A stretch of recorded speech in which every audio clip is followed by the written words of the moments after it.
up? What up? This your boy CJ back with Colossal Boxing. Here today, I'm releasing the longly anticipated NBA mock draft part one with my 15 best available players. So let's pretty much get into it. At number one, I have Jabari Parker out of Duke. Um, Very versatile player, the most ready player right now in the NBA draft.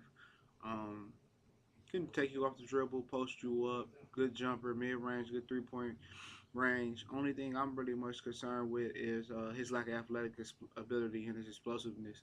But I think for him, he's just so highly skilled. So that's not really going to be a big concern. And another concern is how he stretches range out to 3 point range, and he has to become a more consistent 3 point shooter.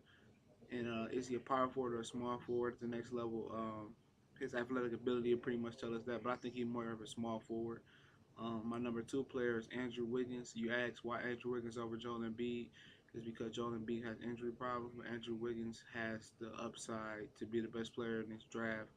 And I think the NBA game will showcase his game better than the slow down zone playing college game. And I think in the NBA he'll be able to get out and run and show his athletic ability. Um, Pretty much his strength is his athletic ability to finish at the hole. He has a nice short game, good rebounder, highly athletic. Weaknesses had to just develop a more consistent jump shot and some more go-to moves. And it'll come with time with him being in the NBA. I think his future is definitely an all-star and maybe even a superstar. I think Jabari Parker's future is a solid all-star also. Joel Embiid is my number three player. Even despite the injuries, he's still one of the best players, best shot blocker, athletic ability. His post game is going to get better. That's one of his weaknesses, but it's going to get better. But his ability to defend the bucket right now makes him so treasured and so wanted as a top player in this draft. I think he'll be a solid big man for a long time. Doc say Exum. A lot of people haven't heard of him, but he's the number five best player on my board. Checked him out, heard about him. Very athletic, very long. At the U.S. Versus the world high school little 19, 18-year-old competition, he really showed out and was better than most of the USA players. And he could finish at the bucket. His jump shot got to improve. Um, Distribute. He can distribute the ball, but his basketball IQ has to improve also. But he's athletic, long, can get to point A to point D just like that. Not even B. He just goes straight to D and pretty much can finish around the bucket. I think his future is being he can have a superstar, all star future. I think he has a chance to be a good all star for a long time. That's just my opinion. Aaron Gordon is my number six best player. Aaron Gordon out of Arizona. Um, Pretty much athletic, but is he athletic enough to play the three? But he's a great finisher, great rebounder, has a jumper out to 3 point range. I'm not sure at the NBA 3 point range, but he's very a skilled player, and he just his athletic ability to play the three is in question. But he'll be a good solid player for a long time.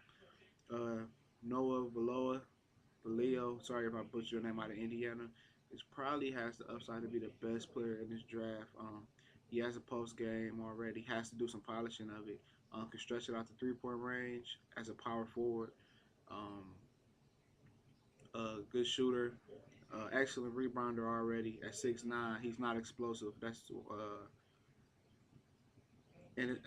one major concern. His basketball IQ has to grow, but he has the ability and the frame to keep growing. He has a 7'3" wingspan. He's only 6'9", so that makes up for some of his lack of explosiveness. I think out of all of them, besides Andrew Wiggins, he has a strong chance of being a superstar out this draft. Number eight, Marcus Smart. He was said to be told to be a 6'4", but he measured in like a 6'1", 6'2" at the combine. Can get to the bucket and finish. Very athletic. Can shoot the ball. He do everything. I mean, just his maturity is his biggest problem, and he has to mature and accept responsibility for his actions sometimes. And he just has to be a little bit calmer. He's a high head. That comes with maturity, but some of that scares some teams away. So that dropped him to number eight. Number nine is Gary Harris out of Michigan State.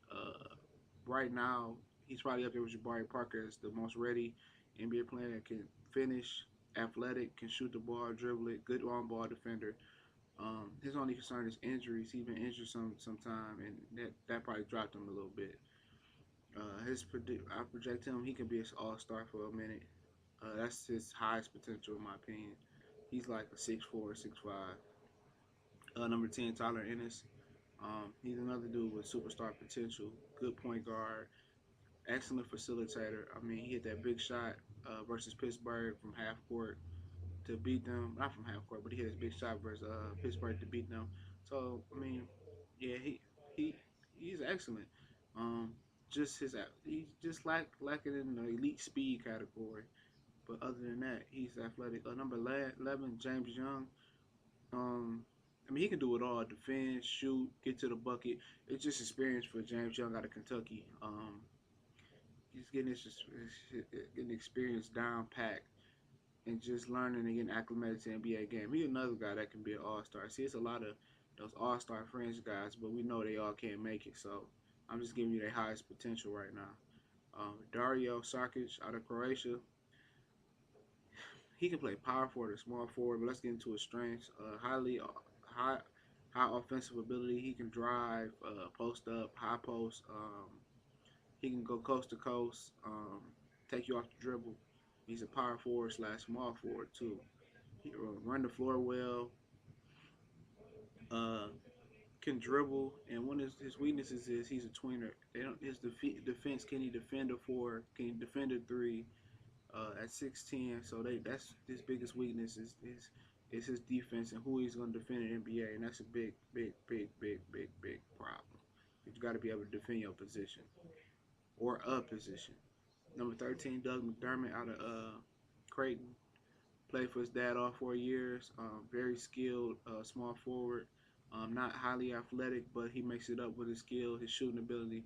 I think he's going to be a strong scorer, like shooter at the next level. He can score. The difference between him and Jimmy Fredette is he's a lot bigger, and he can score the ball and just not shoot it all day. But Jimmy Fredette could score, but he just didn't have the size, and he landed up in a bad predicament. If Doug McDermott ended up on the right team, he could be a solid player, better than a Mike Dunleavy. I put him in there, better than Kyle Korver. He'd be somewhere like a let me see.